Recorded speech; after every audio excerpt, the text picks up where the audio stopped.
Welcome back to our channel. నేను మీ కావ్య. అసలు కాంగ్రెస్ పార్టీలో ఏం జరుగుతుంది? మనకు కూడా తెలిసిందే, బీఆర్ఎస్ పార్టీకి సంబంధించిన వర్కింగ్ ప్రెసిడెంట్ అనర్హత వేటుకి సంబంధించి ఇక్కడ హైకోర్టుకు వేరు, ఆడ నుంచి సుప్రీంకోర్టు తిరిగిండు, సుప్రీంకోర్టు విచారణ జరుగుతుంది. సో ఇదంతా రచ్చ జరుగుతుంటే ఇంకోవైపు కూడా కాంగ్రెస్ ఎమ్మెల్యేలు ఎప్పుడు ఎవరు ఎక్కడ ఏం మాట్లాడలేదో తెలియని పరిస్థితి. ఒక హై టెన్షన్ వాతావరణం కూడా ఉందా, లేదంటే క్రియేట్ చేస్తున్నారు? ఇట్లాంటి విషయాలన్నీ కూడా తెలుసుకుందాం. ఇక ప్రజెంట్ మనతోటి స్టూడియోలో కౌశిక్ గారు ఉన్నారు, చరణ్ కౌశిక్ యాదవ్. ఒకసారి మాట్లాడదాం. అన్న నమస్తే. నమస్తే. ఏం జరుగుతుంది మీ పార్టీలో? కాంగ్రెస్లో ఏం జరుగుతుంది?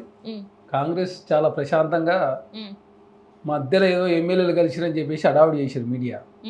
కానీ ఎమ్మెల్యేలు అంతా సిఎల్పి సమావేశానికి వచ్చారు. మేము ఒకటి లంచ్కి పోతే అనవసరంగా మీడియా అంతా మేమేదో అసమ్మతి రాగం వినిపించినట్టు క్రియేట్ చేశారని చెప్పేసి చాలా స్పష్టంగా అనిరుద్ధ్ రెడ్డి స్పష్టంగా ప్రకటించిండు.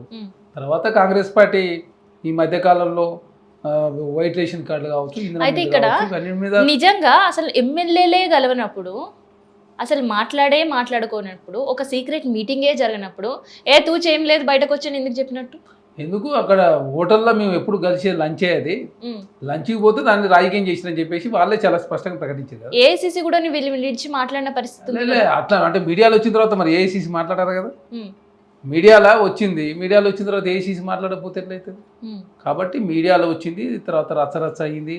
పేపర్లు, టీవీలు, యూట్యూబ్ ఛానళ్ళు, శాటిలైట్ ఛానల్ అంతా అన్ని రకాలుగా వచ్చిన తర్వాత ఇదేమైనా విషయం ఉందా లేదని చెప్పేసి ఏఐసీసీ కూడా ఆరాధిస్తుంది. దానిలో భాగంగా సిఎల్పి సమావేశం ఏర్పాటు చేసి నెక్స్ట్ ప్రజల్లోకి ఎట్లా పోదాం, మనం ఇచ్చినటువంటి గ్యారెంటీలు కావచ్చు, అదేవిధంగా నెక్స్ట్ లోకల్ బాడీ ఎలక్షన్ కావచ్చు, రైతు భరోసా కావచ్చు, ఇందిరమ్మ ఇండ్లు కావచ్చు, వైట్ రేషన్ కార్డు కావచ్చు, అన్నిటి మీద కూలంకషంగా చర్చించిన తర్వాత ప్రజల్లోకి సమస్యలు ఏమైనా ఉన్నాయో సమస్యలు పరిష్కరించే ప్రయత్నంలో భాగంగా ఎమ్మెల్యేలంతా ఏకతాటిపై ముందుకు పోతాం. మరి ఎమ్మెల్యేలకు సమస్యలు వస్తే ఎవరికి చెప్పుకోవాలని చెప్పారు ఏఐసీసీలో? ఎమ్మెల్యేలకు సమస్యలు వస్తే ఇన్ఛార్జి మంత్రి ఉంటాడు, వారికి ఇంకా ఇన్ఛార్జి మంత్రి జిల్లా మంత్రి కాకపోతే ముఖ్యమంత్రి గారు, ముఖ్యమంత్రి కాకపోతే ఏఐసీసీ ఇన్ఛార్జ్ జనరల్ సెక్రటరీ, వారితో కాకపోతే ఖర్గేతో కాకపోతే రాహుల్ గాంధీ గారు అందరూ ఉన్నారు. కాబట్టి ఒక్కొక్క దశలో అన్ని సమస్యల పరిష్కారం కోసం ఓన్లీ ఏఐసీసీ ఇన్ఛార్జి మంత్రులు నియమించింది. కాబట్టి మంత్రి తర్వాత ఇన్ఛార్జి మంత్రి ఇద్దరితో మీరు చెప్పుకోండి, కానీ బయట మాత్రం చెప్పకండి. బయట ఎవరు చెప్పాల్సిన అవసరం ఉంది? అది కాకపోతే పీసీ ప్రెసిడెంట్ గారు ఉన్నారు, డిప్యూటీ సీఎం గారు ఉన్నారు, రకరకాల లేయర్లు ఉన్నాయి కాంగ్రెస్ పార్టీలో. అనవసరంగా రచ్చ చేసుకోవద్దు, అనవసరం మీడియాకి ఎక్కి అనవసరంగా ఇష్యూస్ అన్ని కూడా తప్పుదారి పట్టే ప్రమాదం ఉంది. కాబట్టి బీఆర్ఎస్ పార్టీ ప్రతిదీ రాజకీయం చేస్తుంది, Bharatiya Janata party BRS party. కాబట్టి అట్లాంటి పరిస్థితి లేకుండా చూసుకోండి. కాంగ్రెస్ పార్టీ ప్రజారంజక పాలన అందించే క్రమంలో 170 హామీలు నెరవేర్చడం, ఇవన్నీ కూడా ప్రజలు తీసుకుపోయే అవసరం ఉంది. కాబట్టి అనవసరంగా ఇష్యూలు డైవర్ట్ కాకుండా చూసుకోవాలని చెప్పండి. డన్. ఇక బీఆర్ఎస్ పార్టీ రచ్చ చేస్తుందా లేదా అందరికీ ఎరకనే, మీకు కూడా ఎరకనే. సో ఆ ముచ్చట కంటే కూడా ముందుగాల రీసెంట్గా అని చెప్పకంటే పోయిన నెలల ఏకంగా మరి గాంధీ భవన్ మెట్ల మీదనే మేము కూర్చుంటాం, బీసీలకి మీరు ప్రాధాన్యం ఇవ్వకపోతే అని కూడా మాట్లాడిన పరిస్థితి కదా. ఇప్పుడు బీసీల విషయంలో దేశంలో ఏ రాష్ట్రంలో జరగని విధంగా ఒక సాహసోపేత నిర్ణయం కాంగ్రెస్ పార్టీ ఇక్కడ తెలంగాణ రాష్ట్రం తీసుకున్నది. అదే కాకుండా బీసీలకు ఇప్పుడు స్వతంత్ర భారతదేశంలో ఎక్కడ కూడా లెక్కలు లేవు. 2011 కావచ్చు, భారతదేశానికి స్వాతంత్రం వచ్చినప్పుడు కావచ్చు, భారతదేశం స్వతంత్రం వచ్చిన తర్వాత కావచ్చు, ఏ రాష్ట్రంలో లెక్కలు లేవు. మొదటిసారి తెలంగాణ రాష్ట్రంలో రేవంత్ రెడ్డి గారి నాయకత్వంలో, అదేవిధంగా బట్టి విక్రమార్క కావచ్చు, అదేవిధంగా ఉత్తమ్ కుమార్ రెడ్డి గారు కావచ్చు, శ్రీధర్ బాబు గారు కావచ్చు, కాంగ్రెస్ పార్టీలో ఉన్నటువంటి మహేష్ కుమార్ గౌడ్ గారు కావచ్చు, వీళ్ళంతా కూర్చొని మనం మాట ఇచ్చిన కామారెడ్డి డిక్లరేషన్ 42% రిజర్వేషన్ ఇస్తానని చెప్పేసి మాట నిలుపుకోవాలని చెప్పి ప్రభుత్వం భావించి 50 రోజుల పాటు 90,000 పైకి చిలుకు ఎమిరేటర్లను పెట్టి దాదాపు ఒక 7,000 మంది సూపర్వైజర్లను పెట్టి దాదాపు 160 కోట్ల రూపాయలు ఖర్చు పెట్టి 30 రోజుల పాటు డేటా ఎనాలిసిస్ చేసి తెలంగాణ రాష్ట్రంలో బీసీల లెక్క తెలిసారు. ఫస్ట్ సారి బీసీలకు ఒక రికార్డు తెలంగాణ రాష్ట్రంలో నెలకొల్పబడ్డది. దాన్ని స్వాగతించాల్సిందిగా అనవసరం రాజకీయం చేసే ప్రయత్నం బీఆర్ఎస్ పార్టీ చేస్తుంది. ఎందుకంటే ఆనాడు సమగ్ర కుటుంబ ఇంటింటి సర్వే నిర్వహించినటువంటి బీఆర్ఎస్ పార్టీ ఒక రోజులో సమగ్ర కుటుంబ సర్వే అన్నారు, లెక్కలు బయటపడలేదు. ఇప్పుడు కాంగ్రెస్ పార్టీ 50 రోజుల పాటు సమగ్ర కుటుంబ ఇంటింటి సర్వే నిర్వహిస్తే కేసీఆర్ గారు డీటెయిల్స్ ఇవ్వలేదు, కేటీఆర్ గారు ఇవ్వలేదు, హరీష్ రావు గారు ఇవ్వలేదు, డీకేఆర్ భారతీయ జనతా పార్టీ సంబంధించిన నాయకురాలు ఆమె ఇవ్వకుండా వాళ్ళే రాజకీయం చేసే ప్రయత్నం. భారతీయ జనతా పార్టీ ఏం చెప్తా ఉంది? మా ప్రధానమంత్రి బీసీ అని చెప్తా ఉన్నారు. బీసీ కులగన్న జాతీయ స్థాయిలో భారతీయ జనతా పార్టీ ఒప్పుకోదు, బీసీ ప్రధానమంత్రి వారు చేపారు, బీసీలకు చట్టసభ రిజర్వేషన్ లేరు, బీసీలకు మద్దతు శాఖ ఉండదు, బీసీలకు నిధులు ఇవ్వరు. ఏది నరేంద్ర మోడీ గారు ఇక్కడ తెలంగాణ రాష్ట్రంలో కేసీఆర్ గారు సమగ్ర కుటుంబ సర్వే నిర్వహిస్తున్నామని చెప్పేసి నిర్వహించి ఒకరోజు రిపోర్ట్ కూడా బయట పెట్టలేదు. మ్. బీసీలు నిండా ముంచితే బీఆర్ఎస్ పార్టీ. ఎందుకంటే సరే నిండా ముంచిరా సగం ముంచిరా పక్కన పెడితే బీసీ సర్వే రిపోర్టు ఏదైతే బయట పెట్టిర్రో అందులో ఏకంగా తెలంగాణ జనాభానే తగ్గించిర్రు అని అంటారు. అది వాస్తవం కదా? లెక్కలే లేనప్పుడు జనాభా ఎట్లా తక్కువ చేస్తారు? ఎవరి కాడ లెక్కలు ఉన్నాయి? అధికారులు లెక్కలు ఉన్నాయా? ఎవరి కాడ లెక్కలు లేవు. మొదటిసారి బీసీలకు సంబంధించి దేశంలో ఏ రాష్ట్రంలో చేయని విధంగా మొదటిసారి 56% ఉంటారని చెప్పేసి బీసీల లెక్క తెలంగాణ రాష్ట్రంలో బయట పెట్టిర్రు. నీకు లెక్క ఒకసారి ఉంటే రికార్డు ఉంటే రెండోసారి తగ్గిందని అడిగడానికి ఒక అర్థం. నీకు లెక్కే లేదు. అసలు బీసీల జనాభా ఎంత ఉందో లెక్క లేనప్పుడు భారతీయ జనతా పార్టీ 2011 తర్వాత ఇంతవరకు కులగానే చేయలేదు. కులగానే చేసినా కూడా బీసీల లెక్కలు ఉండవు. ఎస్సీ ఎస్టీలు మాత్రం ఉంటాయి. ఓసీలలో మాత్రం బీసీలు ఉంటారు. పురుషుల లెక్క ఉంటుంది, మహిళల లెక్క ఉంటుంది. కానీ బీసీల లెక్కలు ఎక్కడ ఉండవు. ఈసారి తెలంగాణ రాష్ట్రంలో ట్రాన్స్జెండర్ లెక్క కూడా వచ్చింది, బీసీల లెక్క వచ్చింది, ఎస్సీ ఎస్టీల లెక్క వచ్చింది, మైనార్టీ లెక్కలు, అందరి లెక్కలు వచ్చినాయి కదా. అనవసరంగా రాజకీయం చేసే ప్రయత్నం బీఆర్ఎస్ పార్టీ చేస్తే ఎట్లా? మరి సొంత పార్టీ వాళ్ళు కూడా ఇది బీసీ సంబంధించిన సర్వేనే కాదు, దీన్ని తగలబెడతామని తగలబెట్టే వీడియోలు చేస్తున్నారు కదా. తీర్మానం మాట్లాడితే అది నిజం అవుతుందా? ఆయన కాంగ్రెస్ పార్టీ ఎన్నడూ వచ్చింది. ఆయన కాంగ్రెస్ పార్టీకి ఎన్నడూ వచ్చిండు. మేము 20 సంవత్సరాలు కాంగ్రెస్ పార్టీలో ఉన్నాను. నేను నాకు ఎమ్మెల్సీ ఇచ్చిందా? మరి మేము పార్టీ కోసం పనిచేసి పార్టీ ఉండబట్టి ఇలా ఎమ్మెల్సీ అయినా నువ్వు మొన్న వచ్చి ఎమ్మెల్సీ తీసుకోపోయినావు. మరి మేమెంత బాధపడాలి? మేమందరం మరి పార్టీ నిర్ణయం తీసుకుంది కాబట్టి మేము అందరం కూడా ఒప్పుకున్నాం. నువ్వు మొన్న వచ్చి కాంగ్రెస్ పార్టీని బదనాలు చేసే ప్రయత్నం చేస్తే ఎట్లా? బీసీలు దెబ్బలారు పట్టించే ప్రయత్నం చేస్తే ఎట్లా? ఎవరు సుదీర్ఘకాలం బీసీల కోసం పోరాటం చేసినావా? ఎన్నడూ వచ్చినావు నువ్వు కాంగ్రెస్ పార్టీకి? ఎన్నడూ వచ్చినావు? బీసీల గురించి ఎన్నడూ మాట్లాడుతున్నావు? ఎమ్మెల్సీ అయిన తర్వాత బీసీల గురించి ఇప్పుడు మాట్లాడుతుండ్రు. అంటే నీ స్వార్థ స్వలాభం కోసం కాంగ్రెస్ పార్టీని కాంగ్రెస్ ప్రభుత్వం చేసిన లెక్కలు తప్పని చెప్తే ఎట్లా? అసలు బీసీల లెక్క ఉందా? కేసీఆర్ గారు లెక్కలు కరెక్ట్ అట. కేసీఆర్ గారు లెక్కలే బయట పెట్టలేదు. కేసీఆర్ లెక్కలు ఎట్లా కరెక్ట్ అయినాయి మీకు? ఒకరోజు చేసింది కరెక్ట్ అవుతుంది, ఒక కుటుంబం చేసింది లెక్క కరెక్ట్ అవుతుంది, ఒక పార్టీ చేసింది కరెక్ట్ అవుతుంది. 50 రోజుల పాటు కాంగ్రెస్ పార్టీ చేసిన లెక్కలు తప్పు అవుతాయి అని చెప్పేసి తీర్మానంలో మాట్లాడడాన్ని మేము తీవ్రంగా ఖండిస్తూ ఉన్నాం. మీ స్వార్థం స్వలాభం కోసం కాంగ్రెస్ పార్టీని బీసీలని తాకట్టు పెట్టొద్దని చెప్పేసి మేము కోరుతా ఉన్నాం. మరి మందకృష్ణ మాదిగా కూడా గదే ముచ్చట అన్నాడు కదా, అది సర్వే రిపోర్టే కాదు, అది తప్పులు తడకలే. కృష్ణన్న ఒప్పుకున్నాడు, అయిపోయింది. 7వ తారీఖు పెట్టినటువంటి సభ కూడా వారు వాయిదా వేసుకున్నారు. దేశంలో ఏ రాష్ట్రంలో కూడా ఇంతవరకు కులగన్న సంబంధించి, అంటే పంజాబ్ కావచ్చు, హర్యానా కావచ్చు, అదేవిధంగా తమిళనాడులో ఆల్రెడీ వర్గీకరణ ఇంప్లిమెంట్ అయిందని చెప్పేసి మందకృష్ణ చెప్పిండు. అదేవిధంగా సరే ఒప్పుకుందాం, కాంగ్రెస్ పార్టీ తెలంగాణ రాష్ట్రంలో రేవంత్ రెడ్డి గారి చిత్తశుద్ధి ఉంది కాబట్టి సుప్రీంకోర్టులో రాష్ట్ర ప్రభుత్వం ఇంప్లీడ్ అయ్యి ప్రత్యేకంగా న్యాయవాదులు పెట్టి వారి ఖర్చు కూడా రాష్ట్ర ప్రభుత్వం భరించి త్వరితగతిన రిపోర్టు రావడానికి కారణం, ఈ జడ్జిమెంట్ రావడానికి కారణం కాంగ్రెస్ పార్టీ. తర్వాత అసెంబ్లీలో కూడా ఆమోదం తెలిపి వెంబడి తక్షణమే ఇంప్లిమెంట్ చేస్తా అని చెప్పి కాంగ్రెస్ పార్టీ ఒక పద్ధతి ప్రకారం ఏకసభ్య కమిషన్ ఏర్పాటు చేసి అఖ్తర్ గారి నాయకత్వం నేతృత్వంలో దాని మీద సబ్ కమిటీని ఏర్పాటు చేసి బీసీ 3-4 గ్రూపులు ఉన్నటువంటి ఎస్సీ వర్గీకరణ 3 గ్రూపులుగా ఏర్పాటు చేసి ఎవరు నష్టం చేయని విధంగా తెలంగాణ రాష్ట్రంలో కాంగ్రెస్ పార్టీ వర్గీకరణ చేసింది. బీసీ ఎస్సీలకు సంబంధించినటువంటి జనాభా పెరిగింది అని చెప్పేసి 15% రిజర్వేషన్ ఉంది. మొన్న కాంగ్రెస్ ప్రభుత్వం ప్రకటించినటువంటి సమగ్ర కుటుంబ ఇంటింటి సర్వేలో వాళ్ళ జనాభా 17% ఉంది. బట్ దాని సంగతి వేరే, ఎందుకంటే అది కేంద్ర ప్రభుత్వం కావచ్చు, రాష్ట్ర ప్రభుత్వం కావచ్చు, దానికి ఇప్పుడే చేస్తే కొన్ని వివాదాలు వచ్చే అవకాశం కాబట్టి ముదిగాలైతే 1, 2, 3 3 గ్రూపులుగా విభజిద్దాం. 15 ప్రకారం ఏలో ఉన్నటువంటి వారికి 1%, బిలో ఉన్న వాళ్ళకు 9%, సిలో ఉన్న వాళ్ళకు 5%. చాలా స్పష్టంగా ప్రకటించింది కదా, దాంట్లో ఎవరికి అనుమానాలు లేవు. అనవసరంగా రాజకీయం చేసే ప్రయత్నంలో భాగంగా కాంగ్రెస్ ప్రభుత్వాన్ని విమర్శిస్తూ ఉన్నారు. రేవంత్ రెడ్డి గారు ఒక గొప్ప నిర్ణయం, ఇది దేశంలో కని విరగని విధంగా ఎస్సీ వర్గీకరణ జరిగింది, బీసీల కులగణన జరిగింది, ట్రాన్స్జెండర్ సంబంధించిన సమాచారం వచ్చింది. అందరి సంబంధించిన లెక్కలు బయట పెడితే బీజేపీ వాళ్ళు అంటారు ముస్లింలు తీసుకొని. ముస్లింలకు ఈరోజు ఉన్నదా? స్వతంత్ర భారతదేశంలో బీసీబీలో ఎప్పటి నుంచి దూదేగులు కావచ్చు, ముస్లిమ్స్ చాలామంది ఉన్నారు. మతం ఆధారంగా ఏ రకం వెనకబాడతరం ఆధారంగా ఈసారి బీసీబీలు ఉన్నారు. రాజశేఖర రెడ్డి గారు బీసీ తీసుకొచ్చి వారికి 4% రిజర్వేషన్ ఇస్తే సుప్రీంకోర్టే వారు సమర్థించిన సందర్భం కదా. కేంద్రంలో మీ ప్రభుత్వం ఉంది, మరి పార్లమెంట్లో చట్టం చేసి తీసేయరు. మరి ఎవడొద్దన్నాడు? తీసేస్తే మేము వద్దాను కాంగ్రెస్ పార్టీగా, మీరేమో తీసేయరు. ఎలక్షన్ అప్పుడు లేదు, రాజకీయం కోసం మాత్రం ముస్లింలకు ఎట్లా రిజర్వేషన్ ఇస్తారు, వాళ్ళెట్టా పెరుగుతారు, వీళ్ళెట్ట. ఇంకోటి కేసీఆర్ గారు 12% ఎట్లా ఇస్తాను చెప్పి మైనార్టీలో, మరి మైనార్టీలో 12% రిజర్వేషన్ ఎక్కడైతే ఇస్తాను చెప్పినావు? వాళ్ళు లేనప్పుడు తెలంగాణ రాష్ట్రంలో 12% ఎట్లయితుంది వాళ్ళ జనాభా? మరి అనవసరంగా ఏంటంటే రాజకీయం కోసం రాజకీయం చేసే ప్రయత్నం, రాజకీయం కోసం రాజకీయం. అదే కాకుండా ఎస్టీలకు సంబంధించి 10% రిజర్వేషన్ పెంచారు కేసీఆర్ గారు వచ్చిన తర్వాత. 7% రిజర్వేషన్ 10 అయింది, వాళ్ళు 12 చేస్తామని చెప్పి మాట ఇచ్చి 10 చేశారు. కాంగ్రెస్ పార్టీ ఎక్కడ కూడా లెక్కలు తప్పుడు లెక్కలు ఎక్కడ చూపలేదు. తెలంగాణ నుంచి 7 మండలాలు ఆంధ్రలో కలిసినాయి, ఆ రూపంలో కొంత జనాభా తగ్గింది. అదే కాకుండా ఒక మహబూబ్నగర్ జిల్లా నుంచే బాంబేలో వలస కార్మికులు 2 లక్షల పై చిలుకుంటారు. వారికి సంబంధించిన సమాచారం కావచ్చు, తెలంగాణ జిల్లాల నుంచి చాలామంది హైదరాబాద్కి వచ్చి పిల్లలంతా కూడా ఎడ్యుకేషన్ కోసం కావచ్చు, ఉద్యోగాల కోసం కావచ్చు చాలామంది చదువుతూ ఉన్నారు. అదే కాకుండా తెలంగాణ సంబంధించి చాలామంది మహారాష్ట్రలో కావచ్చు, తర్వాత ఢిల్లీలో కావచ్చు, లేకపోతే ఇటు ఛత్తీస్గఢ్ కావచ్చు, అటు తమిళనాడు మద్రాసు కావచ్చు, ఇటు బెంగళూరు కావచ్చు, చాలామంది అక్కడ ఉంటారు. వాళ్ళు కేసీఆర్ గారు అప్పుడు ఏంటంటే బెదిరించిండు, ఒక రోజులో రాకపోతే మీ ఆస్తులు అవి గుంజుకుంటాం అంటే జనాలంతా కూడా కొంత వచ్చినటువంటి సందర్భం. ఇక్కడ కాంగ్రెస్ పార్టీ ఎవరి మీద ఒత్తిడి చేయలేదు, 50 రోజుల కాలం పాటు టైం ఇచ్చారు. దానిలో భాగంగా కాంగ్రెస్ పార్టీ సమగ్ర కుటుంబ ఇంటి సర్వే నిర్వహిస్తే ఇది తప్పంటారు, ఎక్కువ క్వశ్చన్స్ చేసినంటారు, ఆస్తు వివరాలు ఎందుకంటారు, ఆధార్ కార్డు ఎందుకంటారు, పాన్ కార్డు ఎందుకంటారు.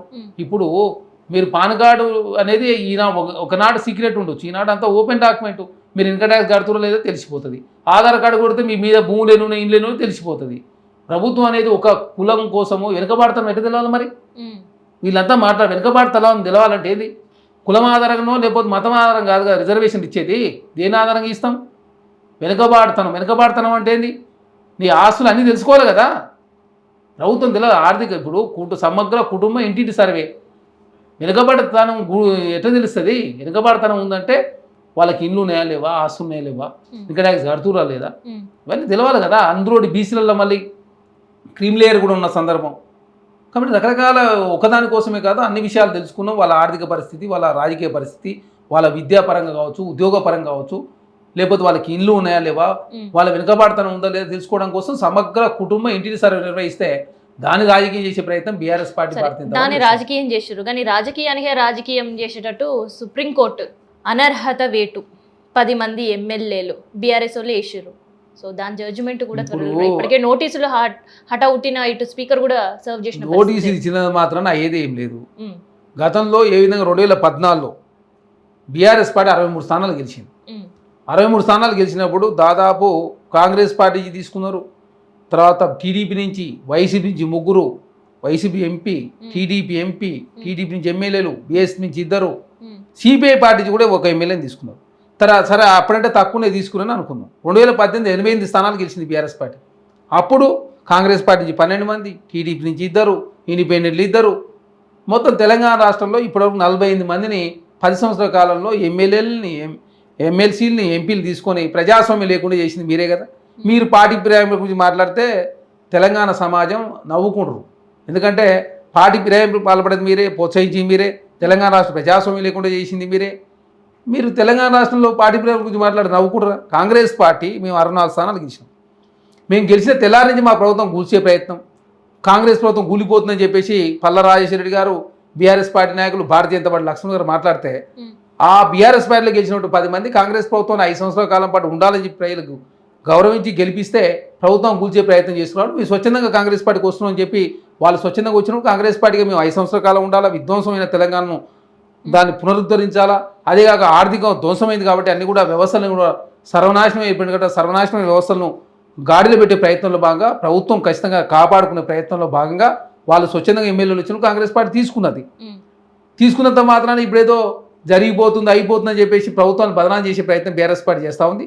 ఏం అయిపోయేదే లేదు. అదే కాకుండా భారతీయ జనతా పార్టీ నరేంద్ర మోడీ గారు ప్రధానమంత్రి అయిన తర్వాత టీడీపీ రాజ్యసభ పక్షాన్ని విలీనం చేసుకున్నారు. మహారాష్ట్రలో ఎమ్మెల్యేలు గుంజీరు, మధ్యప్రదేశ్లో గుంజీరు, గోవాలో తీసుకున్నారు, అదేవిధంగా కర్ణాటకలో తీసుకున్నారు. వాళ్ళు దేశవ్యాప్తంగా అన్ని పార్టీలు తీసుకున్నది వాళ్ళే. ఇప్పుడు పార్టీ ఫిరాయింపుల గురించి బీఆర్ఎస్ పార్టీ అయినా భారతీయ జనతా పార్టీ అయినా మాట్లాడితే తెలంగాణ సమాజం హర్షించదు. కాంగ్రెస్ పార్టీ ఏదైనా కేంద్రంలో అధికారులకు వచ్చి ఉంటే పార్టీ ఫిరాయింపుల చట్టాన్ని ఖచ్చితంగా పకడ్బందీ చేసేవాళ్ళం, భవిష్యత్తు ఇట్లాంటి సంఘటన జరగకుండా చూసుకునేవాళ్ళం. నరేంద్ర మోడీ గారు చట్టం చేస్తలేరు, గెలిచినటువంటి ప్రభుత్వం కూల్చే ప్రయత్నం వారు చేస్తున్నప్పుడు మాది కూడా రాజకీయ పార్టీ, మేము కూడా ప్రజలకు ఇచ్చిన హామీ నెరవేర్చాలా, 5 సంవత్సరాల కాలం పాటు ఉండాలని చెప్పి ప్రజలంతా కోరుకున్నారు. కాబట్టి దానిలో భాగంగా మేము తీసుకున్నమాట వాస్తవం. ఖచ్చితంగా కోర్టు పరంగా సుప్రీంకోర్టు జస్ట్ నోటీసులు మాత్రం ఇచ్చింది.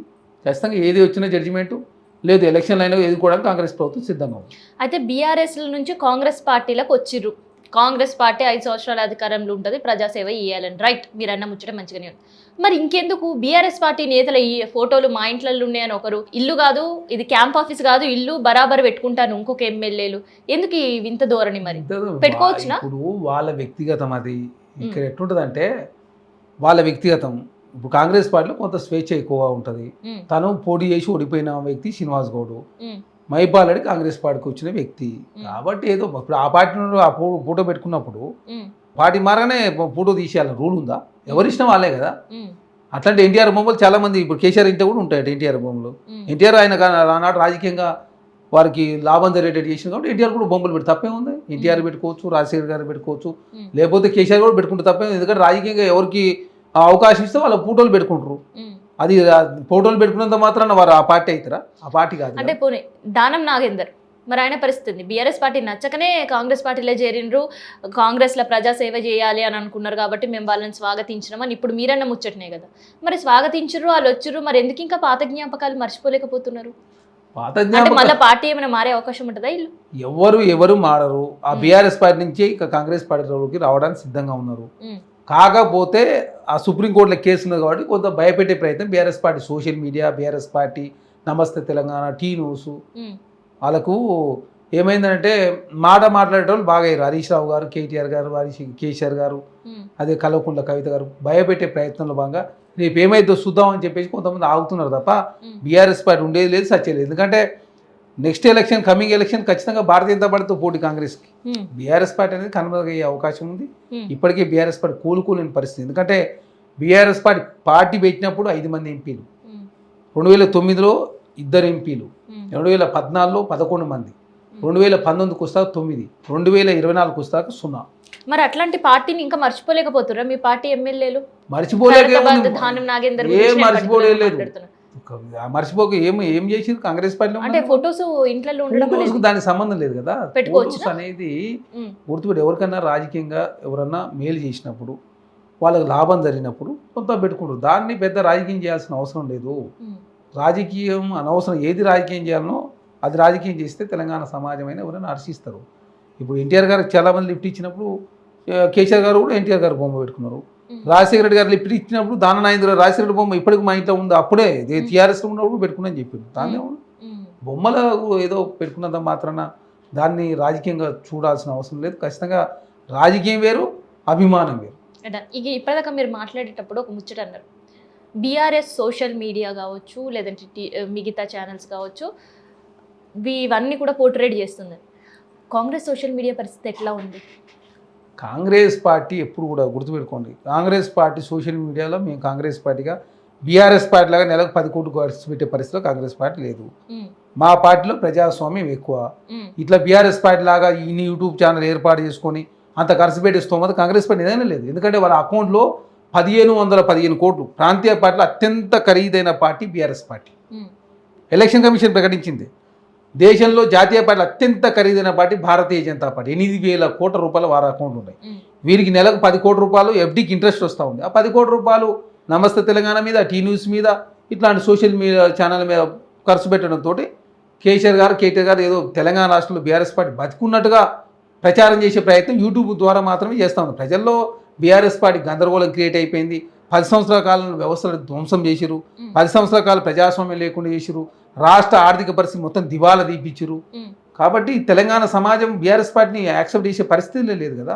మరి Congress party wing social media platform వేదికగా ఫామ్ హౌస్ పాలన ఎట్లుంది, ప్రజాపాలన ఎట్లా ఉంది అనే పోల్ పెట్టుడైంది. దాదాపు 70% ఫామ్ హౌస్ పాలన కావాలి అని ప్రజలు ఓట్లేసిన పరిస్థితి ఏంది? ఇప్పుడు మా వాళ్ళు పెట్టిరు అనుకోండి, బీఆర్ఎస్ పార్టీ దాని పెద్ద ఎత్తున పైసలు ఖర్చు పెట్టి ప్రజాపాలన ఓట్లేస్తే కూడా ఫామ్ హౌస్ పాలకే పోతా ఉన్నాయి. అంటే సోషల్ మీడియాని నమ్ముకురు బీఆర్ఎస్ పార్టీ, మేము ప్రజలు నమ్ముకున్నాం. సోషల్ మీడియాలో వచ్చినంత మాత్రాన బీఆర్ఎస్ పార్టీ ఉన్నట్ట? మరి ఎందుకు బీఆర్ఎస్ పార్టీకి ఉంటే మరి ఎందుకు పోటీ చేస్తలే టీచర్ ఎలక్షన్లో, ఎందుకు పోటీ చేస్తలే గ్రాడ్యుయేట్ ఎలక్షన్లో? ఎడిపోయింది ఈ పార్టీ. నేను బయటకు వస్తే భూకంపం వస్తుందని చెప్పింది కేసీఆర్. మరి బయటికి వచ్చి పోటీ చేయొచ్చు కదా, ఓడొద్దన్నాడు. అంటే ఇది బీఆర్ఎస్ ప్రచారమా, నిజంగానే పోల్ పెట్టిరన్న మీరు? పోలు కాంగ్రెస్ పార్టీ పెట్టిన అంటే సోషల్ మీడియా వాళ్ళు పెట్టిరని చెప్పి కరెక్టే. అది ఎవడన్నా ఫామ్ హౌస్ పాలన కోరుకుంటారా అండి? ఫామ్ హౌస్ పాలన వద్దనే ప్రజలు గద్దె తీస్తే సోషల్ మీడియాలో బీఆర్ఎస్ పార్టీ ఉంది, ప్రజలలో కాంగ్రెస్ పార్టీ ఉంది. ఇది దీనికి నిదర్శనం అంతే. మరి నేను వస్తే భూకంపం వస్తుందని చెప్పిన మరి ఏమైంది? 2 టీచర్కి ఒక గ్రాడ్యుయేట్ ఎలక్షన్ జరుగుతుంది. అంతకుముందు ఖమ్మం, నల్గొండ, వరంగల్ గ్రాడ్యుయేట్ ఎలక్షన్లో రాకేష్ రెడ్డి భారతీయ జనతా పార్టీని తీసుకొని 60 కోట్ల రూపాయలు ఖర్చు పెట్టి మీరు సెకండ్ వచ్చింది. ఇప్పుడు ఎందుకు పోటీ చేస్తలే? ఇప్పుడు పోటీ చేస్తే బీఆర్ఎస్ పార్టీ డిపాయిడ్ రాదు. బీఆర్ఎస్ పార్టీ బీజేపీ పోటీ చేస్తే కాంగ్రెస్ పార్టీ గెలుస్తుంది. కాబట్టి కాంగ్రెస్ పార్టీ గెలవద్దని మేము పోటీ చేస్తూ భారతీయ జనతా పార్టీ గెలవాలని చెప్పేసి కేటీఆర్ గారు కోరుకుంటారు. కాబట్టి పోటీ చేస్తలేదు. ఇవాళ లాస్ట్ డేటు నామినేషన్. అంటే బీఆర్ఎస్ పార్టీ తెలంగాణ రాష్ట్రంలో కావచ్చు జాతీయ స్థాయిలో బీఆర్ఎస్ పార్టీ నా జాతీయ పార్టీ అన్నాడు, ఆంధ్రలో ఒక శాఖ, మహారాష్ట్రలో ఒక శాఖ, ఆల్ ఇండియా కిసాన్ ఏదో పెట్టిండు, రైతే రాజు అన్నాడు, ఆప్కి సర్కార్ నెక్స్ట్ మాదే వస్తుందని చెప్పిర్రు. అయిపోయింది. ఏమైంది మరి? మహారాష్ట్ర ఎందుకు పోటీ చేయలేదు, ఆంధ్రలో ఎందుకు పోటీ చేయలేదు? నీ శాఖ ఏమైంది? ఢిల్లీలో ఆఫీస్ పెట్టినావు 1000 గదాల్లో, పేద 5 అంతస్తుల భవనం కట్టినావు. ఏమైంది నీ పార్టీ? మరి టీఆర్ఎస్ పార్టీ బీఆర్ఎస్ పార్టీగా మారింది. నువ్వు పోటీ చేయలేదు, తెలంగాణలో అధికారం పోయినావు. అధికారం పోయిన తర్వాత పోయి ఫామ్ హౌస్లో కూర్చొని తెలంగాణ రాష్ట్రంలో ప్రజా సమస్యలు పట్టించుకోకుండా తెలంగాణ రాష్ట్ర ప్రజా సమస్యలు ఉన్నాయని చెప్తాడు, అసెంబ్లీకి రాడు. మరి ఎక్కడ ఉన్నాయి? సోషల్ మీడియాలో ఉన్నాయి, నమస్తే తెలంగాణ పేపర్లో ఉంటాయి, యూట్యూబ్ ఛానల్లో ఉంటాయి. కేటీఆర్ మాట్లాడు, కేసీఆర్ హరీష్ రావు గారు మాట్లాడతారు. మరి వాళ్ళు మాత్రం వాళ్ళ పార్టీ మాత్రం ఉందంటారు, బాగుంది, మేము బయటకు వస్తే భూకమ్మంటారు, పోటీ చేయరు. కాబట్టి బీఆర్ఎస్ పార్టీ అయిపోయింది దాని పని. ఓన్లీ సోషల్ మీడియా 10 కోట్ల రూపాయలు ఖర్చు పెడుతున్నారు. ఆ ఎఫ్డీకి ఇంట్రెస్ట్ వస్తుంది, ఆ ఎఫ్డీకి వచ్చిన ఇంట్రెస్ట్ ఖర్చు పెడతాం. మరి మీరెందుకు సోషల్ మీడియా సోషల్ మీడియా పరంగా సోషల్ మీడియాని నమ్ముకోలేరు, కానీ ఎందుకు అట్లాంటి పోల్ పెట్టిర్రు? అంటే ఇప్పుడు జనరల్గా ఆ పోల్ నిజమేనా అసలు పెట్టడం? ట్విట్టర్లో పెట్టిన మాట మాకు పెట్టిన చైర్మన్ ఒప్పుకున్నారు. జనరల్ ఎవరైనా ఒప్పుకోరు, ఎట్లుంటుందో తెలుసుకుందాం అసలు వాళ్ళు సోషల్ మీడియా బయట పెడదాం అని చెప్పేసి ఒప్పుకుని దానిలో పెట్టిన అంతే. సోషల్ మీడియాలో ఏ విధంగా బీఆర్ఎస్ పార్టీ యాక్టివ్ ఉందనేది ప్రజలకు తెలియజేసే క్రమంలో మా సోషల్ మీడియా చైర్మన్ మన్నే సతీష్ గారు పెట్టిన మాట వాస్తవం. సోషల్ మీడియా బయటికి వివరించి ఆల్రెడీ ప్రెస్ మీట్ పెట్టి ఇగో చూడండి వీళ్ళు సోషల్ మీడియా నమ్ముకున్నారు, ఎవరన్నా ఫామ్ హౌస్ పాలన కోరుకుంటారా, ఏ విధంగా వాళ్ళు పైసలు ఖర్చు పెట్టి ఆ రోజు ఒక్కరోజు 5 నుంచి 10 లక్షలు ఖర్చు పెట్టి ఎవరికి ప్రజాపాలన ఓటేస్తే కూడా ఫామ్ హౌస్ పాలనకే పోతుంది అది ఓటు.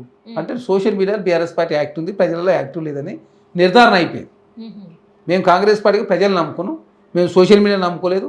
నమస్తే తెలంగాణ టీ న్యూస్ను నమ్ముకొని కాంగ్రెస్ పార్టీ రాజకీయం చేస్తలే.